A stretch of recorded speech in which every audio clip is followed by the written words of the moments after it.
হয়েছেন উত্তর প্রদেশের মুখ্যমন্ত্রী, উপস্থিত হয়েছেন এই খান্ডার পূর্ণভূমিতে। তাই যোগীজিকে আমরা খান্ডা এবং আসানসোল লোকসভার পক্ষ থেকে তাকে স্বাগতম জানাই। বন্ধুগণ, আপনারা জানেন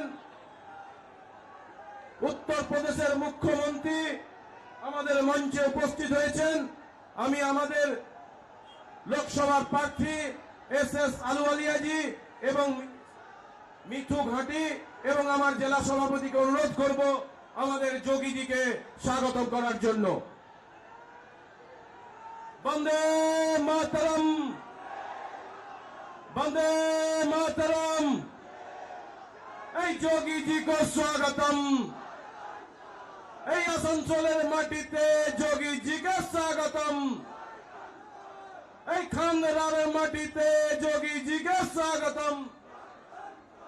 এই বন্দে মাতরম।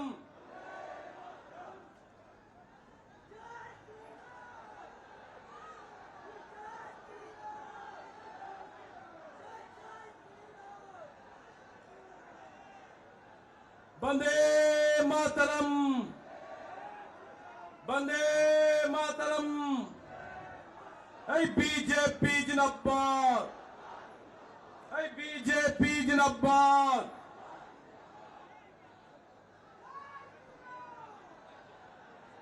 এরপরে আমাদের আসানসোল লোকসভার প্রার্থী সম্মানীয় এস আলুওয়ালিয়াজির সমর্থনে আজকের যে আমাদের এই ঐতিহাসিক সভা, এই সভায় যারা উপস্থিত হয়েছেন প্রত্যেককে আমি গৌরী অভিনন্দন এবং ধন্যবাদ জানাবো।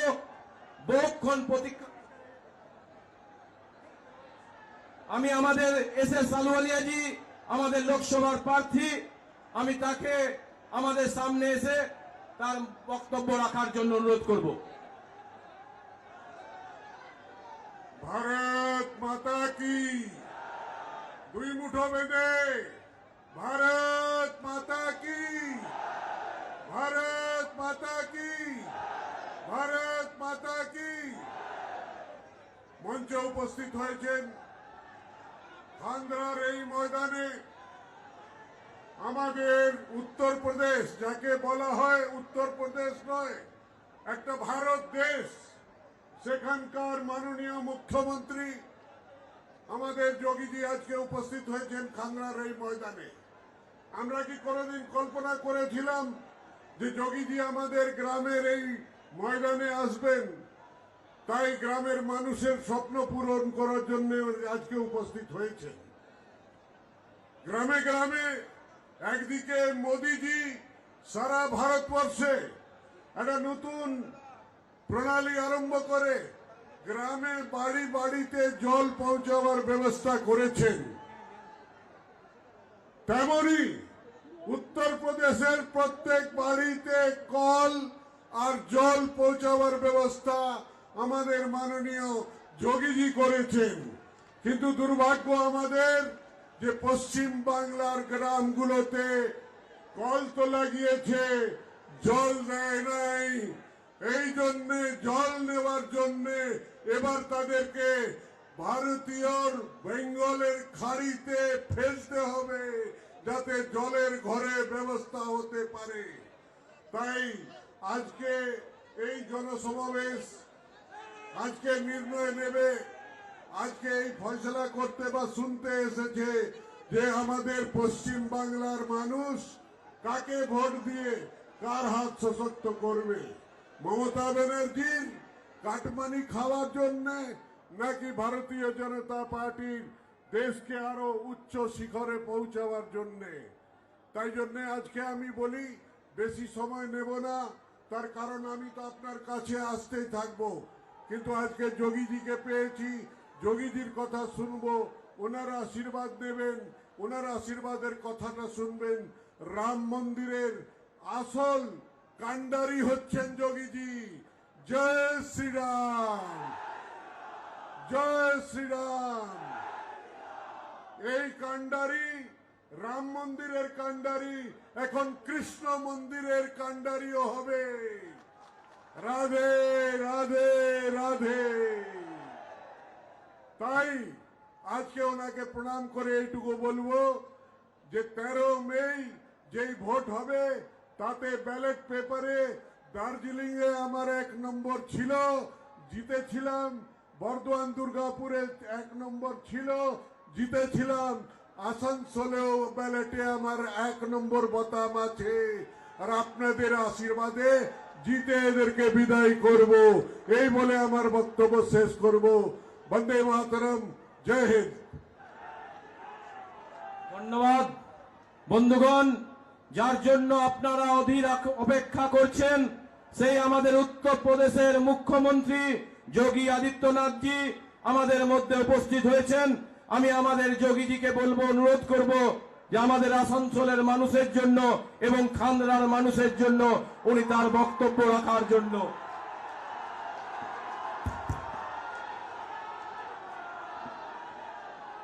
भारत माता की, भारत माता की, भारत माता की। वंदे वंदे वंदे। जगत जगन्नी वहा भगवती काली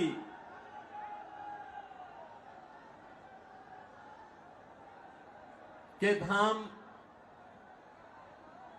घाघर बूढ़ी मंदिर को नमन करते हुए असंख्य क्रांतिकारियों को देने वाली इस आसनसोल कि आप सभी राष्ट्रवादी जनता जनार्दन का मैं हृदय से अभिनंदन करता हूं। मंच पर उपस्थित भारतीय जनता पार्टी के आसनसोल पार्लियामेंट्री कॉन्स्टिट्यूंसी से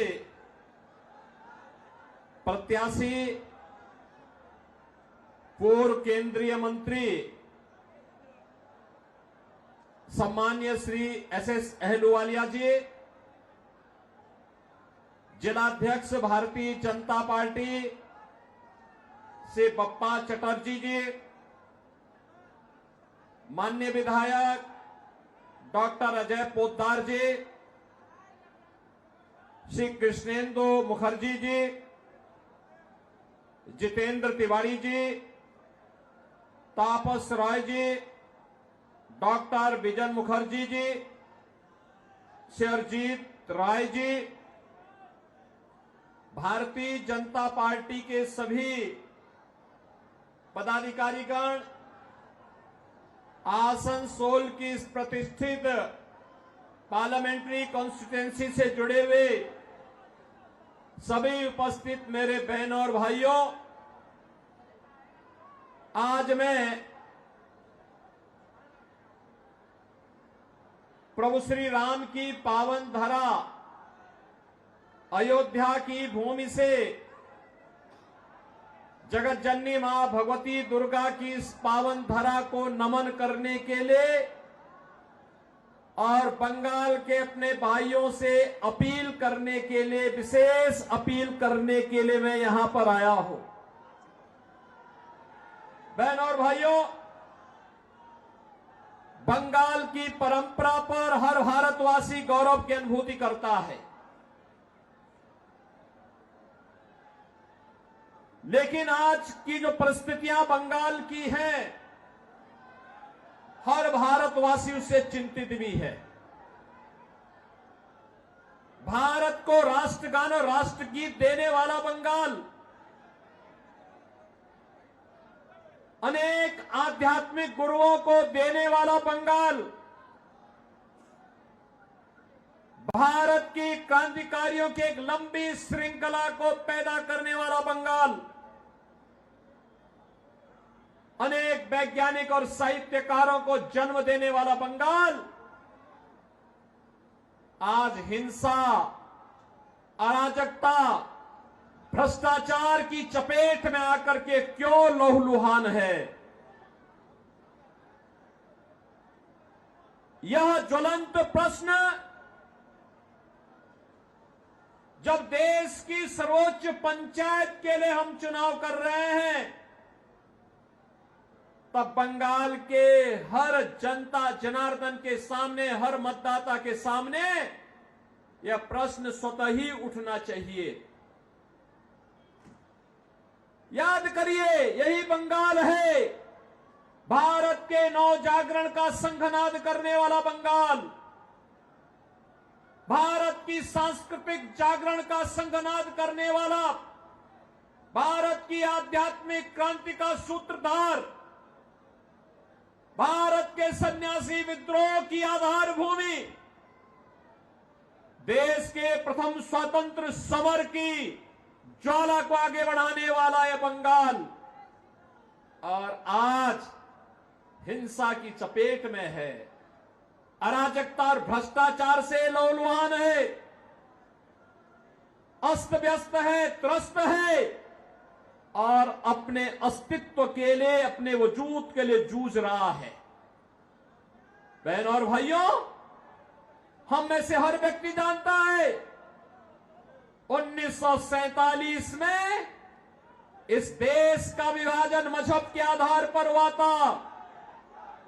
जिन कारणों से देश का विभाजन हुआ था, उन कारणों को फिर से बंगाल के अंदर कांग्रेस और टीएमसी के लोग मिलकर के पैदा करने का कुत्सित प्रयास कर रहे हैं। अभी मैं वीरभूमि से आया हूं। इससे पहले मैं बहरामपुर और मुर्शिदाबाद में था। दिल मेरा दुखित हो रहा था देख करके। वीरभूमि में 7 असेंबली कॉन्स्टिट्यूंसी में से 3 ऐसी हैं जिसका पूरा डेमोग्राफी बदल गया है। वहां पर रामनवमी के जुलूसों पर हमले होते हैं। बहनों और भाइयों, ये बंगाल है। 15वीं सदी में बंगला रामायण लिखा गया था।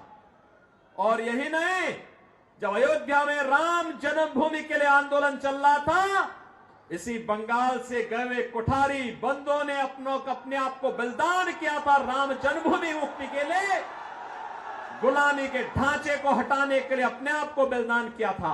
आज भी कुठारी बंदों का अयोध्या में स्मारक लगातार राम जन्मभूमि के लिए हुए आंदोलनों की ओर हम सबका ध्यान आकर्षित करता है। लेकिन आज इसी बंगाल में जिस बंगाल ने कभी स्वामी विवेकानंद ने वैश्विक मंच पर कहा था, गर्व से कहो हम हिंदू हैं, आज उस बंगाल में जय श्री राम बोलने पर प्रतिबंध लगाया जाता है।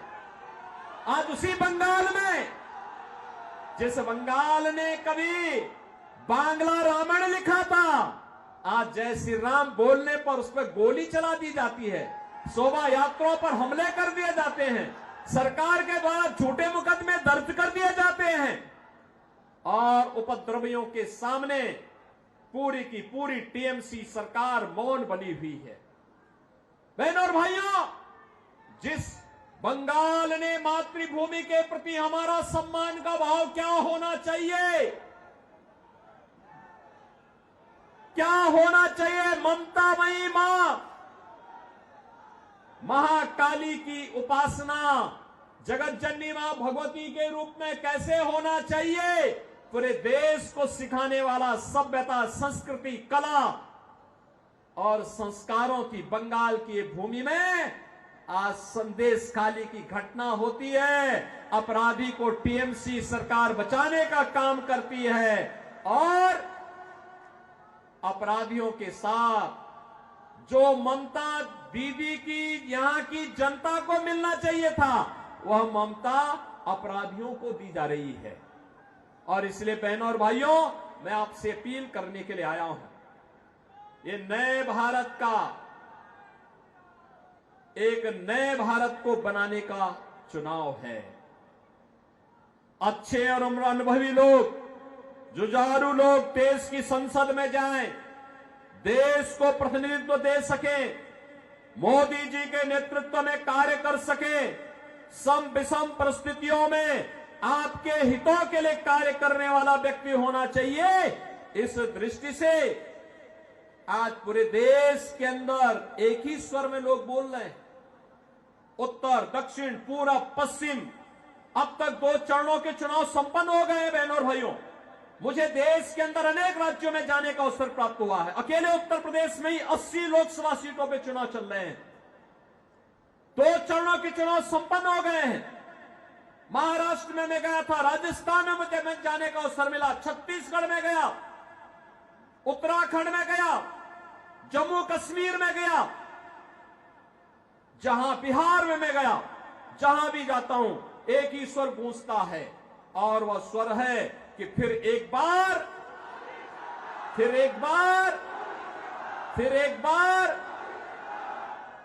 मोदी सरकार का। बहनों और भाइयों, मोदी सरकार, ये जो स्वर है ये अचानक नहीं है। इसके लिए मोदी जी ने 10 वर्ष के अंदर जो कार्य करके दिखाया, उसके प्रति जनता जनार्दन का आशीर्वाद प्राप्त हो रहा है। जनता जनार्दन का यह आशीर्वाद इसके कारण हो रहा है। यह आशीर्वाद इसलिए क्योंकि 10 वर्ष में मोदी जी ने वह कार्य करके दिखा दिया जो कांग्रेस 65 वर्षों में नहीं कर पाई, और जो कार्य बंगाल के अंदर 15 वर्ष में दीदी नहीं कर पाई, उत्तर प्रदेश में मात्र 5 वर्ष में हम लोगों ने करके दिखा दिया। बहनों और भाइयों, 10 वर्ष में मोदी जी ने 80 करोड़ लोगों को फ्री में राशन की सुविधा का लाभ दे रहे हैं। 60 करोड़ लोगों को देश के अंदर 5 लाख रुपए की स्वास्थ्य बीमा का कवर मिल रहा है। बंगाल के अंदर दीदी जबरदस्ती लागू नहीं होने देती।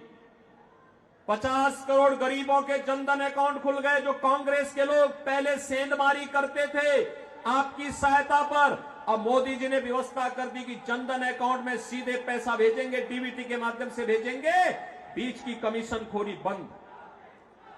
12 करोड़ किसानों को प्रधानमंत्री किसान सम्मान निधि का लाभ मिल रहा है। 12 करोड़ गरीबों के घर में शौचालय बन गए। 10 करोड़ गरीबों को जनधन के अकाउंट खुल गए। 4 करोड़ गरीबों को देश के अंदर प्रधानमंत्री आवास योजना का लाभ मिला, और अकेले उत्तर प्रदेश में हम लोगों ने 57 लाख गरीबों के एक आवास बना दिए। लेकिन यहां पे बंगाल के अंदर तृणमूल कांग्रेस की सरकार ने मकान बनने ही नहीं दे। 2.5 करोड़ लोगों के घर में बिजली पहुंच गई। हर घर नल की योजना बन रही है। Highway, railway, metro, bullet train, airport, IIT, IIM, IIIT, NIT, world class university, ये पहली बार देखने को मिल रहे हैं। लेकिन हमें अफसोस है, टीएमसी की सरकार आसनसोल की जनता को पानी के लिए ही तरसा देती है। मोदी जी हर घर नल की योजना लागू करना चाहते हैं, लेकिन ये पानी नहीं देना चाहते। और इसलिए बहनों और भाइयों, हम सब आपके पास आए हैं। 5 वर्ष में यहां पे मैं देख रहा था, इस सज्जन भगवान राम की फोटो लेकर के खड़े हैं। थोड़ा उधर भी दिखा दीजिए, पब्लिक को भी दिखा दीजिए। देखो, अब देखो, यहां पे रामनवमी की शोभा यात्रा नहीं निकल रही है। उत्तर प्रदेश के अंदर 50,000 स्थानों पर दुर्गा पूजा के आयोजन होते हैं। 50,000 स्थानों पर। और पिछले 7 वर्ष में एक भी दंगा नहीं हुआ, एक भी जगह कर्फ्यू नहीं लगा, क्योंकि दंगा करने वाले और कर्फ्यू लगाने वालों को पता है, अगर दंगा करेंगे, सिर्फ रामनवमी की जुलूस पर पथराव करेंगे, तो ऐसा उल्टा लटका देते हैं कि 7 पीढ़ियां भूल जाती है उनका दंगा करना भूल जाती है। उनकी पूरी संपत्ति को फिर हम लोग अपने कब्जे में ले लेते हैं और उस कब्जे को गरीबों में बांट देते हैं, उस संपत्ति को गरीबों में बांट देते हैं। और अब तो आप देखते होंगे, उत्तर प्रदेश में आप देखते होंगे, वहां जो बड़े बड़े माफिया थे, बड़े बड़े अपराधी थे, बहनों और भाइयों, वे गले में तख्ती लटका करके चलते हैं, कहते हैं साहब जान बकस दो, एक बार जान बकस दो। हम लोग ठेली लगा करके पेट भर देंगे, किसी गरीब और किसी व्यापारी और किसी बेटी की सुरक्षा में कोई सेंध नहीं लगाएंगे। बहनों और भाइयों, यह कार्य केवल भाजपा कर सकती है, भाजपा कर सकती है, और इसीलिए मैं आया हूं। देखो ना, आपको एक शेर जैसा नेतृत्व चाहिए और एसएस अहलुवालिया जैसा नेतृत्व आपको यहां पर भारतीय जनता पार्टी ने दे दिया है। बहनों और भाइयों, जोरदार करतल ध्वनि से उनका स्वागत करिए अहलुवालिया जी का। बहनों और भाइयों, मैं इसलिए आया हूं यहां पे क्योंकि अहलुवालिया जी आज से नहीं है नेता। हम लोगों ने जब संसद में जाना प्रारंभ किया था, सार्वजनिक जीवन में हम लोग आए थे, तब भी वह देश के नेता थे और संसद में भी हम साथ साथ रहे। केंद्रीय मंत्री के रूप में भी आपने काम किया, भाजपा के प्रवक्ता के साथ साथ विभिन्न दायित्वों का निर्वहन किया, और आज आसनसोल का सौभाग्य है कि भारत माता का एक ऐसा सपूत आज आपके बीच में, जो इसी माटी का सपूत है, जिन्होंने इसी आसनसोल में जन्म लेकर के यहां के विकास के बारे में, भारत के विकास के बारे में, भारत को दुनिया की बड़ी ताकत बनाने के लिए और मोदी जी के आत्मनिर्भर और विकसित भारत की संकल्पना को पूरा करने के लिए जिनमें जज्बा है कार्य करने का, शेर जैसा दिल है, जूझने की एक प्रवृत्ति है, ऐसे अहलुवालिया जी को भारतीय जनता पार्टी ने, मोदी जी ने अपना प्रतिनिधि बना करके आसनसोल में भेजा है। और इसलिए बहनों और भाइयों, मैं आपको कहने के लिए आया हूं, सुरक्षा आपकी है, बंगाल भी आपका है, भारत भी आपका है, और वोट भी आपका है, और इसलिए निर्णय भी आप ही को करना है। और आपका निर्णय अगर भाजपा के पक्ष में आता है तो सुरक्षित और समृद्ध बंगाल बनेगा, सुरक्षित और समृद्ध आसनसोल बनेगा। बहनों और भाइयों, तनिक भी भूल आतंकवाद के उस दौर को ला देगा, नक्सलवाद के उस दौर को ला देगा जहां विस्फोट होते थे, अराजकता फैलती थी, गुंडागर्दी का वह दौर जो भारत ने झेला है। बहनों और भाइयों, बंगाल को भी चाहिए यूपी जैसा मॉडल, चाहिए ना, चाहिए ना। देखो ना, पहले लोग कहते थे, जब कोठारी बंधु बलिदान हुए थे तब नारा लगता था, अंतिम समय में भी उन्होंने एक नारा लगाया था कि रामलला हम आएंगे, यही नारा लगता था ना। एक कांग्रेस और टीएमसी के लोग, ये नाम भले ही अलग अलग हैं लेकिन एक ही थैली के चट्टे बट्टे हैं, कोई अलग नहीं है। लूट में, अराजकता में, भ्रष्टाचार में, ये तीनों, कांग्रेस, टीएमसी और कम्युनिस्ट, ये तीनों एक ही है। नाम भले अलग अलग होगा क्योंकि लूट का तीनों का तरीका अलग अलग है, लेकिन तीनों एक हैं। इसलिए तीनों पे विश्वास नहीं करना, हमें आध्यात्मिक परंपरा को समृद्ध बनाने के लिए कार्य करना है और आध्यात्मिक परंपरा को आगे बढ़ाने के लिए मैं आज आपके पास आया हूं यही कहने के लिए कि यह हमारा दायित्व बनता है कि गुरुओं की भूमि को, आध्यात्मिक गुरुओं की इस भूमि को, क्रांतिकारियों की इस भूमि को मोदी जी के विजन के अनुरूप सोनार बनाने के लिए 13 मई के लिए चौथे चरण में आपको चुनाव करना है। बहनों और भाइयों, चुनाव के दौरान प्रत्याशी का घर घर जाना कठिन होगा। एक पार्लियामेंट्री कॉन्स्टिट्यूंसी काफी विस्तार होती है और मेरी आप सबसे अपील होगी, मोदी जी का प्रतिनिधि बन करके, अहलुवालिया जी का प्रतिनिधि बन करके घर घर आप स्वयं जाइए, कमल चुनाव चिन्ह के लिए वोट लाइए। इलेक्ट्रॉनिक जो वोटिंग मशीन है, ईवीएम में पहले नंबर पर एसएस अहलुवालिया जी का नंबर है, कमल छाप का, और पहला बटन दबाना है। इसके लिए सहमत हैं? घर घर जाएंगे, सुरक्षित और समृद्ध बंगाल बनाएंगे, आत्मनिर्भर और विकसित भारत की संकल्पना को आगे बढ़ाने में योगदान देंगे। सभी लोग सहमत हैं तो मैं निश्चित होकर के जाऊंगा कि अहलुवालिया जी भारी बहुमत से विजयी बनेंगे। सहमत है ना? किसी बहकावे में तो नहीं आएंगे, नहीं आएंगे। सभी सहमत है ना? तो भाइयों आप देखना, आप भी ऐसे आगे बढ़ेंगे जैसे आज अयोध्या में राम मंदिर का निर्माण आसानी से हो गया। सहमत है ना? कितने लोग अयोध्या गए ना? पहले में और अब में अंतर आया होगा ना? अब तो अच्छा लगा होगा ना बंगा वहां पे। और बहनों और भाइयों, जैसे अयोध्या आज आपकी लगती होगी ऐसे ही बंगाल को भी बनाना है। सहमत है ना? सभी लोग सहमत हैं तो सब मेरे साथ बोलेंगे, भारत माता की, भारत माता की, भारत माता की, वंदे वंदे वंदे।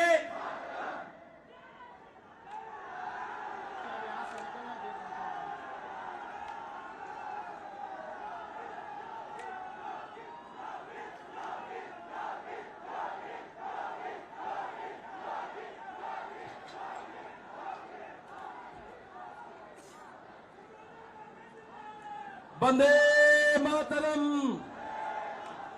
जोगी जी को स्वागतम। जोगी जी को जय श्री राम। जोगी जी को जय श्री राम।